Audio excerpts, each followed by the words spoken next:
These are pages 227 and beyond, the interviews. So it says turn the page to read Jennifer Koldenko's conversations with real people who lived on the rock, Alcatraz Island. So we're just going to read a couple of these. So it says daughter of Al Capone's doctor, Phyllis Sweetie Hess Tweeney, lived on Alcatraz Island because her father was the chief medical officer from 1934 to 1939, so 5 years. This was a picture of the kindergarten children.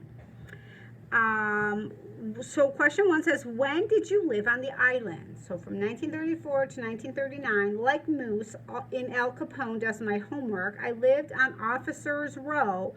Our Alcatraz home was built in the late 1800s. It had Victorian architect and dust and mold from the same era. I loved living there. The bells, whistles, and foghorns were just part of comforting normal life. So what was your father's job? Courtney Phyllis Tweeney. My father, Dr. George Hess, was the chief medical officer on the island.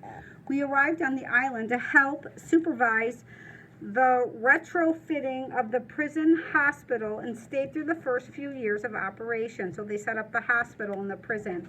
Did you have any contact with the prisoners? Alcatraz was just like any street in any town in America. The only difference was it had high security convicts. Did I see them? Yes. Did I have direct contact with them? No. Did you ever meet a passman?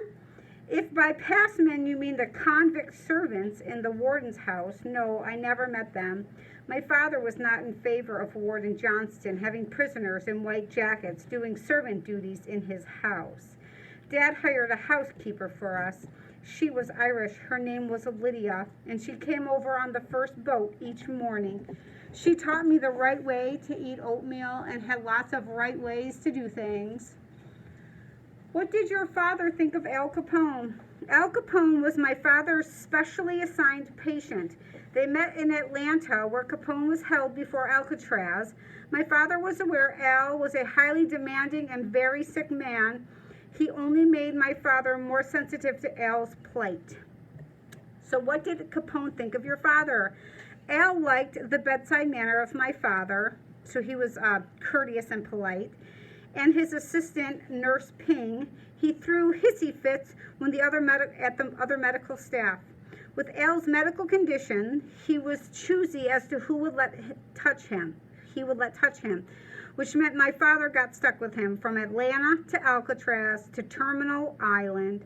It all boiled down to let Dr. Hess handle him. Did you ever receive a gift from Al Capone? Al Capone sent an occasional present via my father. Once he wrote a piece of music for me. He had heard I was born in Ohio, so he wrote a song called Beautiful Ohio and signed it for Dr. Hess, little daughter from Al Capone. Dr. Hess's little daughter from Al Capone. What else can you tell us about Capone? The best story about Capone is that Dad and Nurse Charles Ping had a guard took Al by train back to his family in Florida. This trip was supposed to be top secret. Walter Winchell, the radio gossip columnist, broadcast the exact train route and layover. No one to this day knows who leaked the information. Since my dad did not have a radio, he was shocked to see the press